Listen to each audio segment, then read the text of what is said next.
Hello बच्चों, let's read this question. The question says in HCP arrangement of spheres, the coordination number is।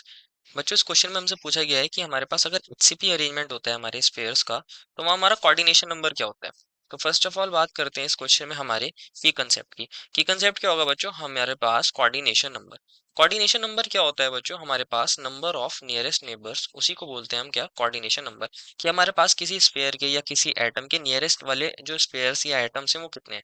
तो number of nearest neighbours को ही बोलते हैं हम coordination number. हमें क्या करना है, हमारे पास एचसीपी अरेंजमेंट को देखना है और उसके अंदर हमें किसी एक एटम के कोरस्पॉन्डिंग देख लेंगे कि उसके कितने नियरेस्ट एटम्स हैं और या कितने नियरेस्ट स्पेयर्स हैं, वही उसका क्या हो जाएगा, कोऑर्डिनेशन नंबर हो जाएगा। अब बात करते हैं हमारे एचसीपी अरेंजमेंट की। एचसीपी अरेंजमेंट बच्चों कुछ इस तरह से होता है। ये हमारे पास एचसीपी अरेंजमेंट होता है। एचसीपी का मतलब क्या होता है, हमारे पास हेक्सागोनल क्लोज पैकिंग। क्या होता है इसका मतलब, hexagonal close packing, hexagonal closed packing. इसके अंदर हमारे पास कुछ इस तरह से हमारा अरेंजमेंट ऑफ एटम्स होता है। ये हमारे पास एक हेक्सागोन जैसा होता है ये ऊपर, और इसके बच्चों जितने भी ये कॉर्नर्स हैं, वर्टिसेस हैं, इन पर हमारे एटम्स लोकेट होते हैं, जैसे हमने फिगर में दिखाया है इस तरह। सिमिलरली हमारे पास एक हेक्सागन फेस नीचे की तरफ होता है यूनिट सेल के अंदर, और इसके ऊपर भी कौन होते हैं, हमारे एटम्स होते हैं। यहाँ कुछ इस तरीके से एटम्स होते हैं जिनको हमने नीचे वाले फेस पर दिखाया है।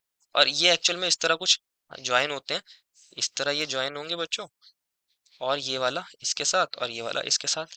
और हमारे पास बच्चों यहाँ 6 वर्टिकल फेसेस बन जाएंगे। ऐसे ऐसे कितने वर्टिकल फेसेस बन जाएंगे, 6 वर्टिकल फेसेस बन जाते हैं ऐसे ऐसे, हमारे 3 आगे की तरफ और 3 पीछे की तरफ। तो इन पे ऑल्टरनेट फेसेस के ऊपर कौन होते हैं, हमारे पास यहाँ हमारे एटम्स होते हैं, और ये कंप्लीटली इनसाइड ही होते हैं एक तरीके से। तो ये हमारे पास क्या होते हैं, यहाँ एटम्स होते हैं। एक एटम इस वाले फेस पर होगा, एक इस वाले फेस, और एक जो सामने होगा वर्टिकली अपोजिट उस पर। मान लीजिए एक इस पर है, एक इस वाले फेस पर और एक इस वाले फेस पर। तो ये इस तरह हमारे पास एटम होते हैं। ये ऑल्टरनेट फेसेस पर हो सकते हैं, इनको हमने इस तरीके से दिखाया है। ये फेस सेंटर्स पर होते हैं बेसिकली। तो एक्चुअल में अगर हम बात करें कोऑर्डिनेशन नंबर की, तो हम मान लीजिए इस वाले स्फीयर को कंसीडर कर लेते हैं, इस वाले स्फीयर को हम कंसीडर कर लेते हैं, मान लीजिए हमने इसका नाम रख दिया ए। तो जितने भी ये हेक्सागन के अंदर जो इसके नियरेस्ट स्फीयर्स हैं बच्चों, ये इसके सारे के सारे कौन होंगे, नियरेस्ट नेबर होंगे। एक ये वाला, एक ये वाला और एक ये वाला। सिमिलरली एक ये वाला और एक ये वाला और एक ये वाला।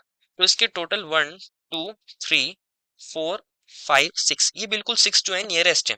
जो ये नीचे वाले हैं बच्चों, ये सारे के सारे इससे फार हैं। लेकिन जो ये 3 एटम्स हैं बच्चों, ये फेस सेंटर पर जो है हमारे पास, हेक्सागोनल फेस के जो ये सेंटर्स हैं, इन पर जो एटम है बच्चों, ये भी इसके नियर होते हैं, ये भी इसके नियर होते हैं।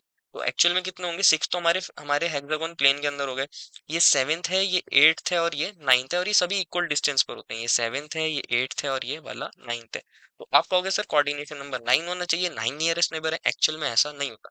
ये वाला जो स्फेयर होता है हमारे पास, ये वाला जो फेस सेंटर पर हमारे इसके स्फेयर है, ये एक्चुअल में 2 यूनिट सेल्स के अंदर शेयर हो रहा होता है। एक यूनिट सेल इसके ऊपर भी तो होगा। एक्चुअल में कुछ इस तरह से होगा ना, एक यूनिट सेल ये ऊपर वाला है, एक यूनिट सेल ये नीचे वाला है। तो काउंट करते हैं हमारे हमारे इस वाले स्फेयर के हमारे पास कितने नियरेस्ट नेबर हैं। ये 1 है, ये 2 है, ये 3 है, दिस वन इज 4, ये वाला 5 और ये वाला 6। ये 3 नीचे वाले 7 8 9 ये भी नियरेस्ट है, और 3 ऊपर वाले 10 11 12 ये भी नियरेस्ट है। तो कोऑर्डिनेशन नंबर क्या होता है, कोऑर्डिनेशन नंबर हमारे पास एचसीपी के अंदर कितना हो जाएगा, 12 हो जाएगा। 12 नियरेस्ट नेबर होते हैं हमारे किसी भी स्फेयर के। therefore final answer is in HCP arrangement of sphere the coordination number is 12. I hope you understood it well and best of luck.